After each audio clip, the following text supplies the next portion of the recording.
Hey, we're here with Uhrman from Ouya, and it's kind of a really big day for you guys. You are having your big unveiling for backers. You're announcing that you're launching in June. I imagine this feels pretty good. It's amazing. I mean, we had an idea 9 months ago to build a beautiful, powerful game console that allowed any developer to bring a game to the television. And today, people are seeing it for the first time. They're going to get to hold the controller and play games. And on June 4th, we're going to be launching Ouya in retail in the US, Canada, and the UK. And so, I mean, like you said, you've gone from idea to real physical product in how many months? 9 months. 9 months. How does this... I can think of something else you can do in 9 months. How does this compare to what was in your head 9 months ago? Surprisingly, it's very close. I mean, we knew what we wanted to do. We wanted to build something that enabled creators, that was accessible and affordable to gamers. What we didn't know initially is how we were going to take it to market, or how we were going to get people excited about the idea beyond just the idea of accessibility and openness. And taking Ouya to market the way we did, incorporating our supporters and how we developed the hardware and the console, and including gamers and developers and the type of games that we're bringing to Ouya is really exciting. So, you know, one thing I think you kind of touched on and I've heard you talk about before is this idea also that Ouya is not just for this kind of hardcore gamer, but actually all these other people are getting exposed to gaming through social gaming, mobile gaming, and then bringing them to consoles. How are you, how are you actually reaching them with Ouya in terms of like marketing and I mean, I think the message is reaching them, and we haven't done any marketing to date, and we've got a large group of loyal supporters already, both on the gamer side and the developer side. I think what's really rewarding and exciting about Ouya is the fact that it's open, and any game developer, whether you're a AAA developer or a newcomer, whether you have a small team or a large team, whether you have a small budget or a large budget, can build games for the television. I mean, we've really opened up the last closed platform, which is the television, and by saying, if you've got a great idea, here's your chance, that alone is bringing people to Ouya. And so you've got, like you said, this is a much more open platform, which is sort of really appealing to, I imagine, to some developers. Can you talk a little bit about the mix of developers in terms of indie developers versus, sort of the AAA titles? Yeah, I mean, we're seeing all different types of developers, and we're seeing all different types of games. I mean, even today, you'll see games that are exclusive to Ouya, and you'll see games that are even exclusive to the television. You'll see games from Square Enix and some of our indie favorite developers like Adam Saltzman and Brian Fargo, and Tripwire Interactive. If you're a hardcore PC gamer, you know who they are. They built The Killing Floor, and they brought the ball exclusively to the television through Ouya. But then you're also seeing great games from newcomers. We've got games from people that entered into our Ouya Create Game Jam that we did with Killstream, where they were only supposed to develop a prototype, and now they've built a full game, and it's ready and live for you to play today.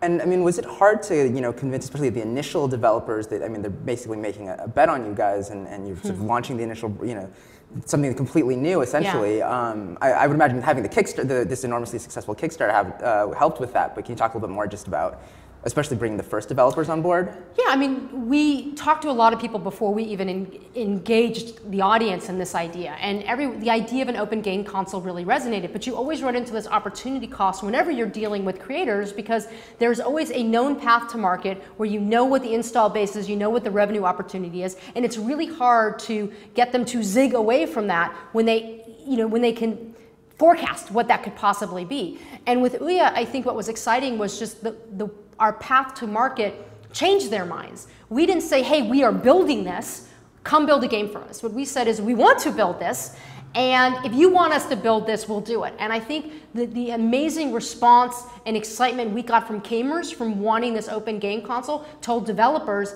you know what, if we build something for Ouya, the gamers are going to be there, because you know what, they're already here and they haven't even announced a game yet. Right. And so I think it's really the idea that's resonating with people.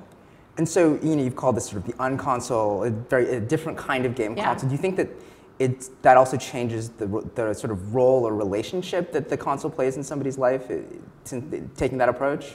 I mean, anything that takes precious time when we have free time is really important.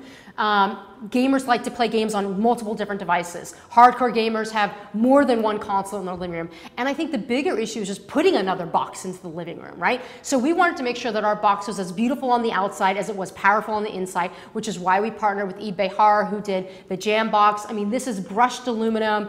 The controllers are heavy. They feel good in your hands. We've worked with developers for the last couple months to make sure that this was something wonderful, precise, accurate. But I think we've built something that both gamers and developers were really enjoying.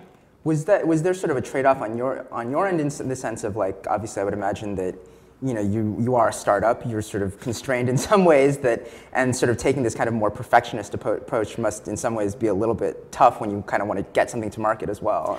I mean, we've done it differently. We didn't say this is exactly what we're building. We said we have an idea to build this, and we ask people for their feedback, and we've changed a lot along the way. I mean, we weren't very hard line in our perfectionism, other to the extent where we wanted to build something beautiful and powerful and something that people would love. So during Kickstarter, we were told to change the buttons because 8% of men are colorblind. So now instead of being circles, they read Ouya.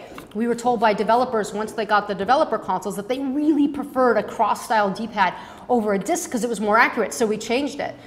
We were told that the triggers just weren't there yet, and we figured out what that meant, and we think we've made something that gamers and developers will love.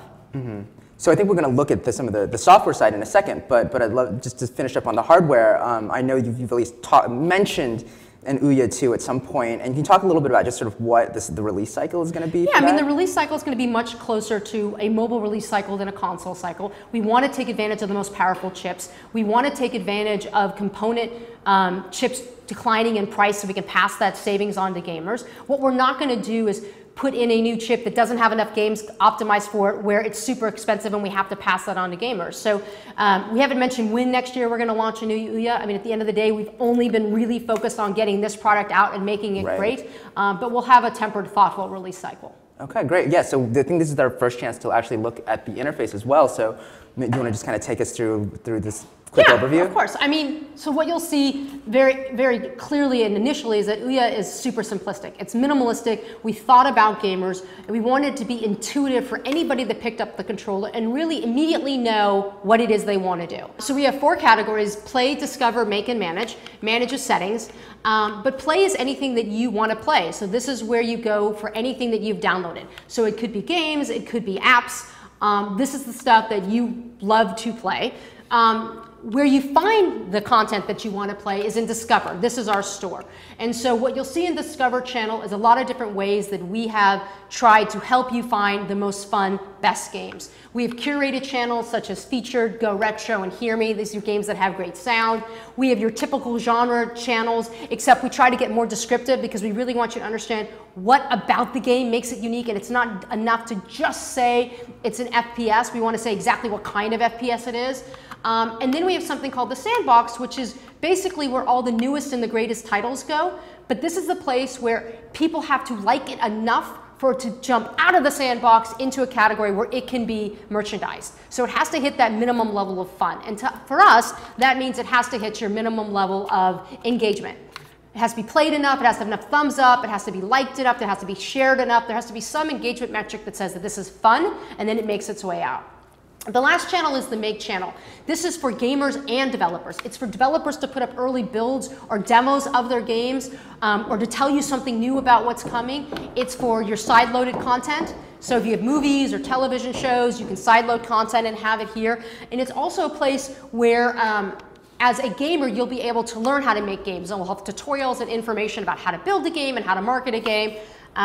It's really about bringing together the creative development side of gaming and the playing fun side of gaming. And I think one thing you said earlier was actually the idea that, in fact, you should be able to make Ouya games on an Ouya. Is that right? Yeah, the retail units are identical as far as specifications and ports to the developer consoles. Every Ouya is a dev console, so you can play games, you can make games, you can push games to Ouya right away.